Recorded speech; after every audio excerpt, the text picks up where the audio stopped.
IBESS, Climate Change and Energy Production Part 2, will focus on non-renewable energy sources, fossil fuels, and nuclear energy. Significant ideas are there is a range of different energy sources available to societies that vary in their sustainability, availability, cost, and socio-political implications. The choice of energy sources is controversial and complex. Energy security is an important factor in making energy choices. Here is the outline of all the available movies in the Climate Change and Energy Production unit. Use this outline to find the movie you need for review. This movie is focused here. Part 2, this movie will examine non-renewable energy resources, while Part 3 will examine renewable energy resources. You need to be able to provide an outline of the range of energy sources available to societies, and here is that outline.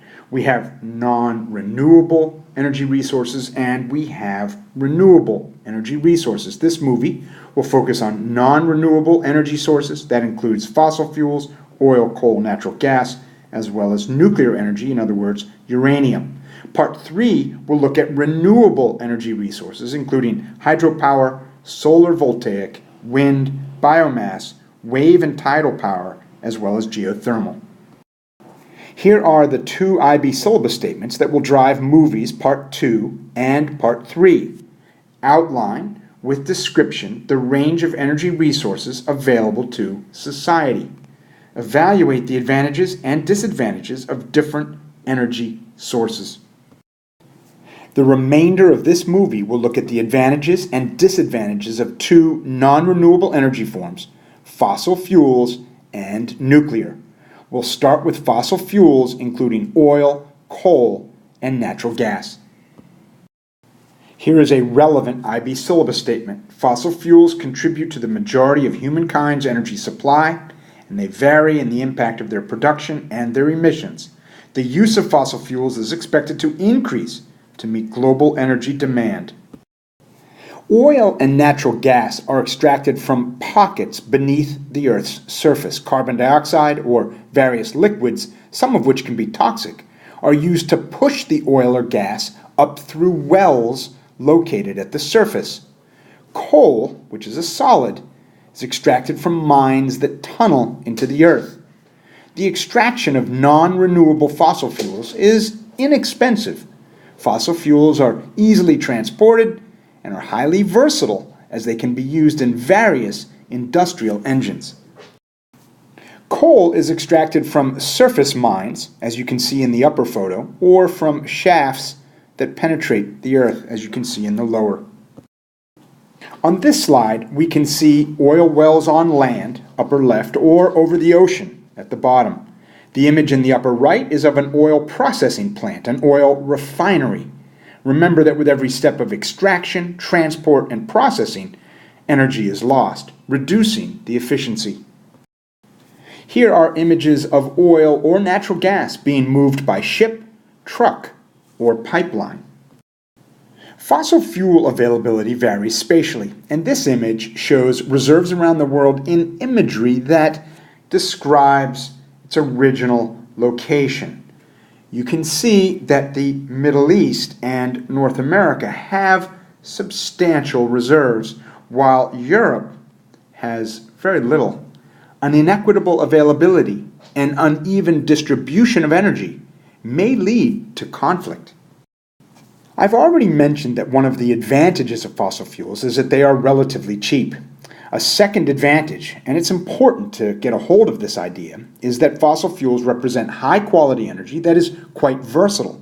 What I mean is that fossil fuels are used widely in industry and in the personal lives of people because they can be burned in the combustion engine. The use of fossil fuels in combustion engines makes fossil fuel energy one of the most important energy sources for modern societies as we know them. And another advantage is that fossil fuels are easily transportable from locations that have oil or gas to locations where oil and gas are scarce. Here is a natural gas pipeline moving natural gas, methane, across the Mojave Desert. The primary disadvantage of fossil fuels, other than that they are non-renewable, is that they pollute. They emit gases, carbon dioxide, sulfur oxides, nitrogen oxides, and ozone are all released upon the burning of fossil fuels. Carbon dioxide, sulfur oxides, and nitrogen oxides, and ozone are all released upon the burning of fossil fuels. Compare the carbon dioxide emissions of fossil fuels with the carbon dioxide emissions from renewable energy sources. Remember that the release of carbon dioxide through the burning of fossil fuels is changing our climate. Here is a table displaying the advantages and disadvantages of oil, only oil as a fossil fuel. Study this slide. I've stated many of the advantages and disadvantages in the previous 11 slides. Here's a table with the advantages and disadvantages of coal.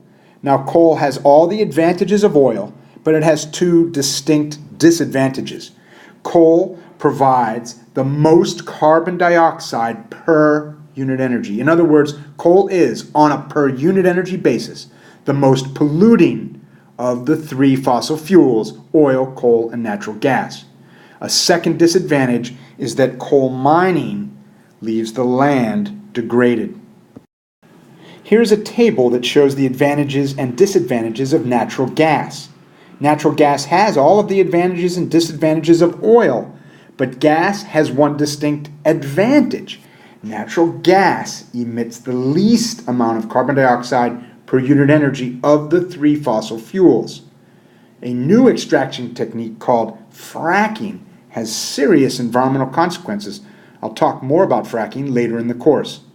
Take close notes on the last 3 slides. Here is my outline of energy sources. Now let's take a look at another non-renewable energy form, nuclear energy. Non-renewable radioactive uranium releases energy as heat, converting water to steam. Steam turns a turbine, producing electrical energy. Take note. As we look more closely at nuclear energy and other forms of energy, always remember the versatility of the fossil fuel-driven combustion engine. Nuclear energy, hydro energy, wind energy, solar voltaic energy all produce electricity. Electricity does not have the versatility of the combustion engine. Would we ever get a plane off the ground using an electrical source of energy? Here is a relevant IB syllabus statement. Nuclear power is a low-carbon, low-emission, non-renewable resource, but is controversial due to the radioactive waste it produces and the potential scale of any accident. Here is an image of a nuclear power plant. While you might at first imagine the white emissions to be pollutants, they are not. It's water. Once the power plant, the nuclear power plant, is constructed, nuclear power releases no greenhouse gases. In this respect, nuclear power is quite environmentally friendly. Nuclear power plants require water, and they are typically located near a river. And they return water to the river, often warm water. This is called thermal pollution, because the warm water changes the ecology of the river. This is an image of the interior of a nuclear power plant. The radioactive uranium fuel rods are located here, and they heat water. Water turns to steam, and the steam drives turbines that create electricity. The steam is then condensed, and the water is returned to the river, warm. Thermal pollution. Here is a nuclear power plant in the U.S., and you can see the adjacent river that provides cold water to the nuclear power plant and then receives warm water in return. Nuclear power plants can cause thermal pollution as a form of industrial discharge. All of this should be familiar to you from your study of the pollution of rivers earlier in the course. But remember, other than thermal pollution, nuclear power produces no greenhouse gases. This is a stark difference with respect to fossil fuels. Central to the nuclear power plant are the radioactive fuel rods, kept cool within a tank of water. Nuclear power stations require a high level of technology and knowledge, as well as a well-educated labor force. While the day-to-day operations of a nuclear power plant produces almost no pollution, the spent fuel rods, the radioactive fuel rods, need proper disposal. The rods remain radioactive for thousands of years, and their disposal presents serious issues, serious environmental issues, if they're not disposed of properly. The radioactive spent fuel rods are often stored deep within the earth. It's illegal to dispose of them in the ocean by worldwide ban. However, if the canisters were to leak, even in this deep shaft, groundwater could be contaminated. And then there's the potential for an accident, as has happened in Chernobyl, Ukraine in 1986 and in Fukushima, Japan in 2011. These images come from the accident in Fukushima, and this image in the lower left displays the plume of radiation that moved east away from the coast over the Pacific Ocean. Here's an image that displays the extent of the radioactive plume of ocean water extending east away from the Fukushima nuclear power plant following its accident in 2011. Keep in mind that oceans can be polluted by discharge from nuclear power plants. And another disadvantage of nuclear power is that there's the possibility that nuclear weapons would be used during war or for terrorist activities. In other words, nuclear energy can be usurped for war or terror. Here is a table comparing the advantages and disadvantages of nuclear power. Nuclear power does not release any greenhouse gases on a day-to-day basis, and in a world with looming climate change, this is a huge advantage. The disadvantages are here, and I've covered them well in the preceding 12 slides. I'll let you study this slide on your own. Take some notes. And that brings us to the end of Climate Change and Energy Production Part 2. In Part 3, we will look at renewable energy sources.